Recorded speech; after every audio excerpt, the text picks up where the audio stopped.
Hello everyone. Now this message is not for everybody. It's for my fellow legal luminaries, law students, lawyers in the making. I don't know, I just feel obliged to just talk to us briefly today. I don't know, have you been following this case, or have you given up? Oh, I don't want to be part of it. If I were you, if you're planning to take the law exams, like the bar finals, maybe this year or next year or in 2 years, I would advise you strongly and vehemently to follow everything that has been happening thus far, because the truth is you cannot escape the draftings of an election petition, and with the time frames and when something is statute barred or when it comes to jurisdiction, you will definitely be getting in touch with all of these things. Now, it may not be impari material with what you know, but the truth is it will come out.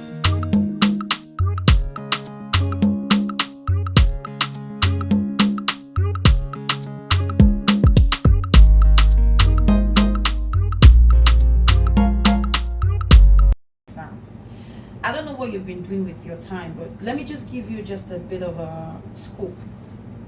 Remember what happened to PDP's case? Why was he thrown out?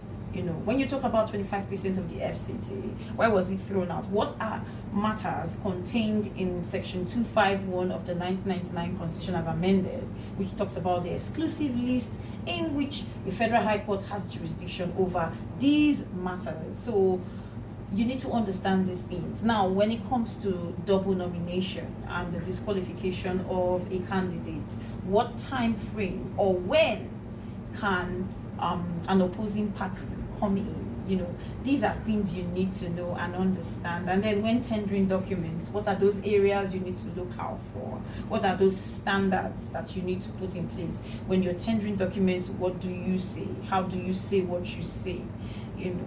What are forensic evidence and all of that? So you cannot escape it, especially in your civil litigation.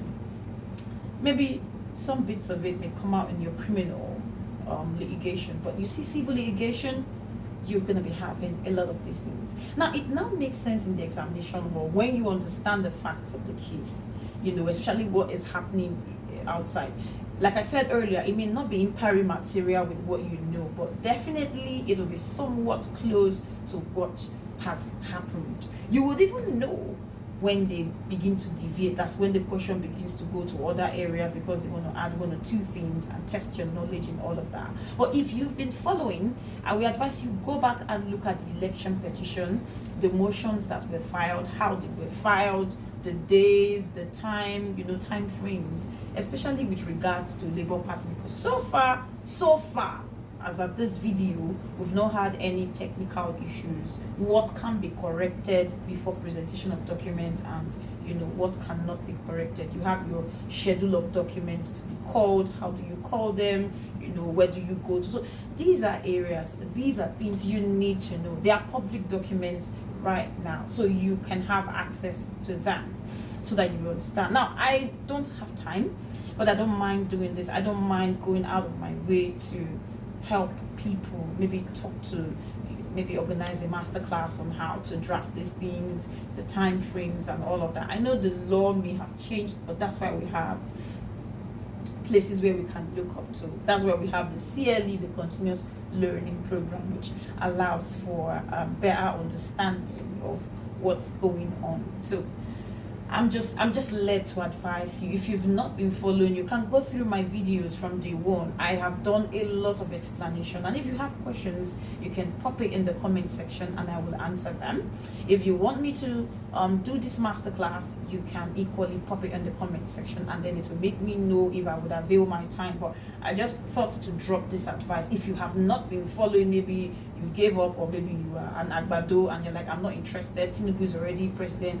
Tinubu will not come and write your examinations for you, so you need to follow. Because if I were to be a lecturer in the law school, and if I am in the civil litigation department, I will definitely be bringing something like this your way. Just some twists and turns one way or the other, but it will come out. So I don't know, I'm just led, I've been pushed all this while to talk about it. We are busy people, but I want everyone to be happy. You see that wig and gown, you will wear it. But all you need to do is you need to do what you need to do. You need to be up and do it. You need to follow. It's going to even help you in the examination board because you will be faster. You will understand grasps and grasp stuff. Sorry, and then you will know how to maneuver and answer beautifully without tears. All right, this is just for law students, my people who are aspiring to be called into the Nigerian bar. It will happen, but just follow instructions and success is yours. Don't forget to follow me on my social media handles as displayed on your screen: Facebook, Instagram, TikTok, Twitter, and of course here on YouTube. I'm here. Have a lovely evening. Still me, Obehi, and the law. Bye.